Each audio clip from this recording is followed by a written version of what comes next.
पुरुषोत्तमम् वंदे पुरुषोत्तम। आज हम सत्यानुसरण व्याख्यान में युगाचार्य श्री श्री वर्ता इस शीर्षक में आज के वाणी है, सर्वप्रथम हमें दुर्बलता के विरुद्ध युद्ध करना होगा, साहसी बनना होगा, वीर बनना होगा।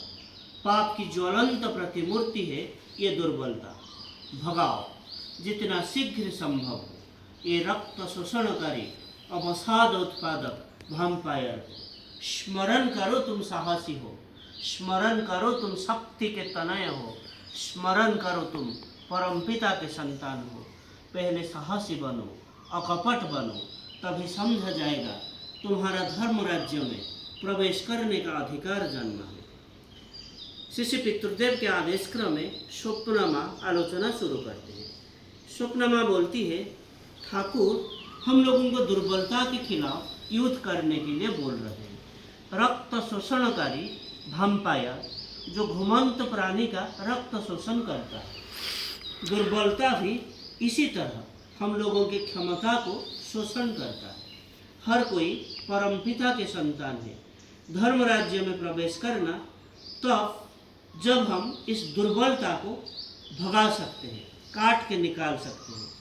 किसी पितृदेव हरिपद्दा को पूछते हैं, क्या स्वप्ना ठीक बोल रही है? हरिपद्दा बोलते हैं, दुर्बलता क्या होता है?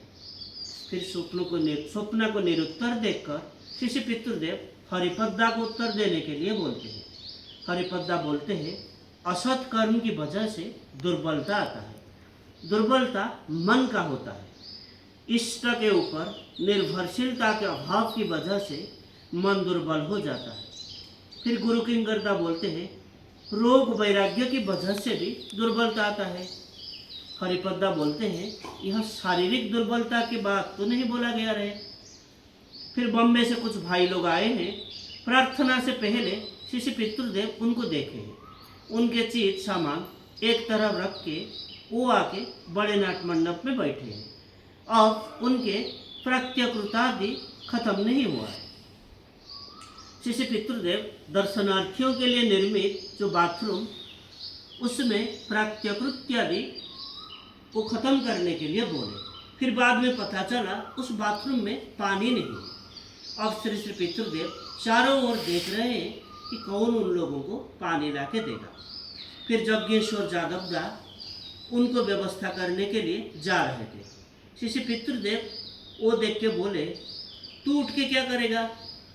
ठाकुरबाड़ी के दरवान रामानंद भाई जो रामानंद सिंह थे उनको बोले, जा देख तो वो लोग उनको पानी दिए कि नहीं। ये लोग बॉम्बे से आए हैं और हम लोगों के सहानुभूति रहना जरूरी है। फिर रामानंदा बॉम्बे से जो आए हुए भाइयों को साथ में लेके बाथरूम की ओर गए। फिर बानी की प्रसंग लेके शिष्य पितृदेव बोलते हैं, सब सुन रहे हैं कि बाथरूम में पानी की व्यवस्था करना जरूरी है, लेकिन यहाँ हर कोई बैठ के मन दे के सुन रहे हैं। ऐसा नहीं है, वो है दूसरे चिंता में, लेकिन मन में ये सोचा कि करना जरूरी है, लेकिन मैंने किया नहीं, उसको नेगलेक्ट या तुच्छ समझा। ये भी होता है दुर्बलता।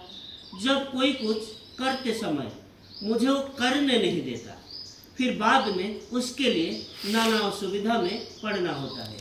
ऐसे बहुत तरह की दुर्बलता है। गुरु किंकरदा बोलते हैं, ऐसे भी लोग हैं जो अपने पापा को पापा कह के परिचय देने में भी शर्माते हैं। ये भी दुर्बलता। शिष्य पितृदेव बोलते, इसका मतलब क्या है? शायद प्रकृति में उसका पापा नहीं, इसीलिए नहीं कहता। दुर्बलता की वजह से करना उचित उसको विवेचना करता है, लेकिन करता नहीं है। मन में जो संदिग्ध भाव रहता है। एक कविता पढ़ा था, पाछे लोग किच्छु बोले। शिष्य पितृदेव खुद ही प्रश्न उठाते हैं, दुर्बलता को पाप की ज्वलंत प्रतिमूर्ति ऐसे ठाकुर क्यों बोले? फिर स्वप्ना को पूछते हैं। स्वप्ना माँ बोलती है, दुर्बलता ही पाप होता है। शिष्य पितृदेव बोलते हैं, हाँ, लेकिन कब दुर्बलता आता है?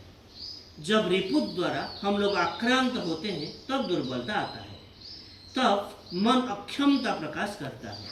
कोई एक रिपुत द्वारा आक्रांत होने पर बाकी सारे रिपु उसको पकड़ के धरता है और हम लोगों को सबसे पहले ये दुर्बलता के खिलाफ युद्ध करने के लिए बोले हैं। और कोई पॉइंट है? हरिपद्दा बोलते हैं धर्म राज्य में प्रवेश करना। शिष्य पितृदेव स्वप्न को पूछते हैं किस भाव से धर्म राज्य में प्रवेश करना होता है? स्वप्ना माँ बोलती है सदगुरु के दीक्षा लेना होता है।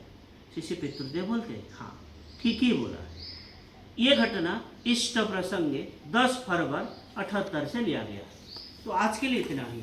वंदे पुरुषोत्तमम। वंदे पुरुषोत्तम। जय।